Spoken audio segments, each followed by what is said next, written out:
Well, good morning. And I can feel the incredible power in this room. And it's great to be with you this morning. Penny, my friend, my colleague, thank you for the warm introduction, but thank you especially for being such an extraordinary colleague. In times that are, I think, remarkably challenging, it's especially important to have strong partnerships, strong friendships with like-minded countries, like-minded people. There's no better example of that than Australia and Penny Wong. And let me say as well, it is wonderful to be joined by my friend, longstanding colleague, Ambassador Kennedy and Ambassador Rudd. Thank you both for being here today. There's a lot to be said about the work that we're doing together on gender equality, but let me just share a few thoughts with you this morning. Over the last week, we've watched 700 of the best athletes on this planet compete in the Women's World Cup.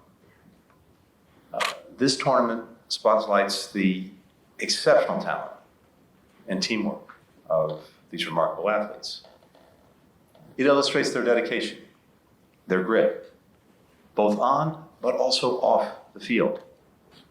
And it's a reminder that many of these players and many of the women athletes still face persistent obstacles: unequal pay, unequal resources, unequal treatment. And of course, women and girls confront these very same barriers around our planet every single day.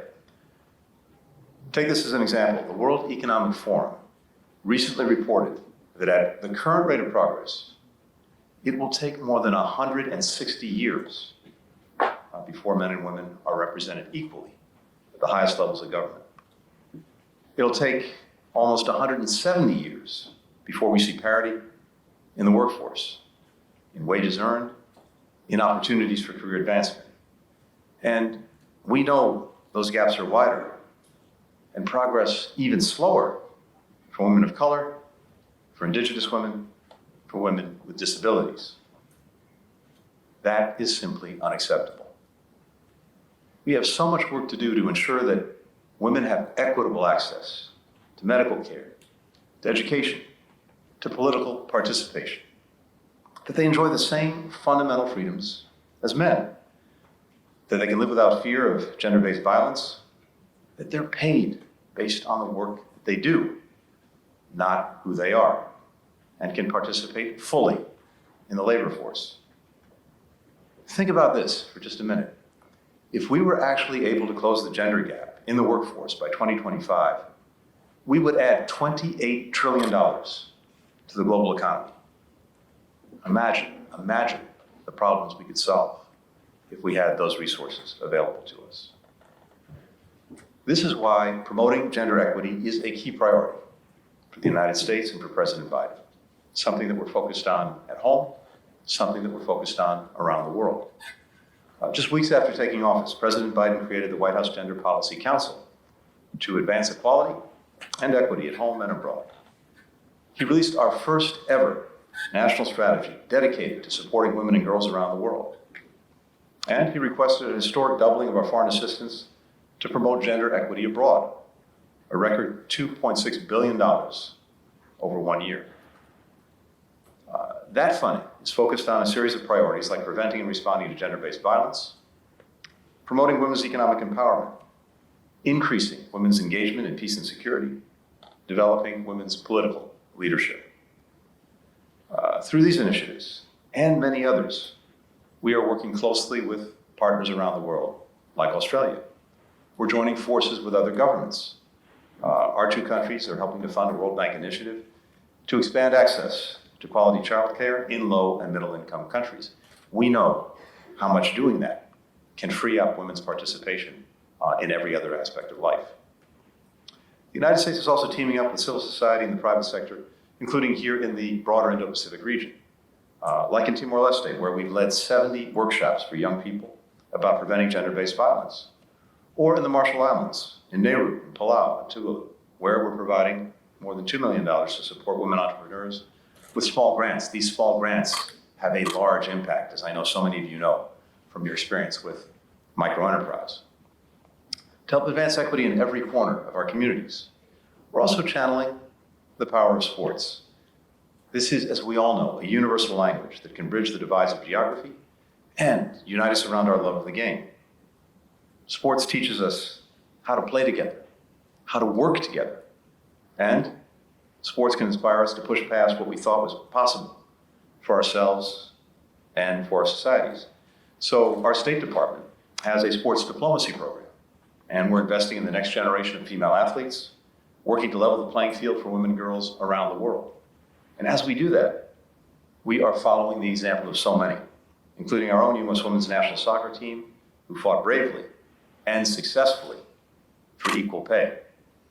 I had a chance to meet with our team when we were just in New Zealand, and honestly, for me, it was just there being a fan, because so many of them I've watched for so many years. One of the most exciting sports teams in all of sport, anywhere, any sport, any gender. In June, we brought 50 young women from 9 nations, including Pacific Island countries, to the United States, where they sharpened their soccer and their leadership skills. We sent 39 members of the U.S. women's national soccer team abroad to lead workshops to speak about the importance of girls playing sports. These sports envoys, some of our greatest athletes, have a remarkable impact around the world. And I've seen these programs in action. I met with some of the young women in New Zealand who had participated in these programs, and I can see the impact it's having on their lives and expanding their own horizons. We've connected over 200 female sports leaders from 90 countries with mentors in the United States. Many of them returned home. They started organizations. They advocated for policy change.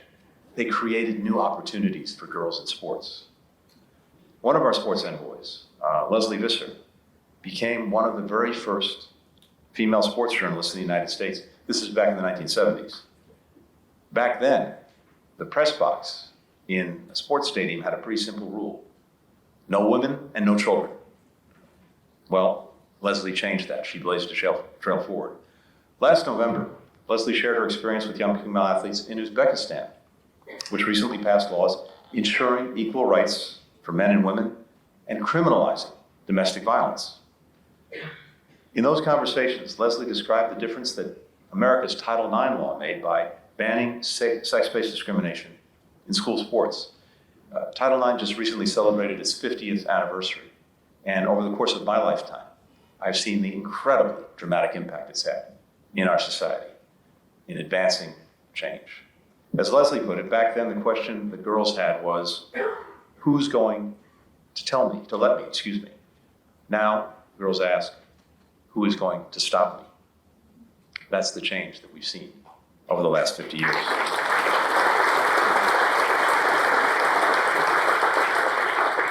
And what's so powerful is we know that that's the kind of change that is possible. We've seen it, we've lived it, we've experienced it, we've helped advance it.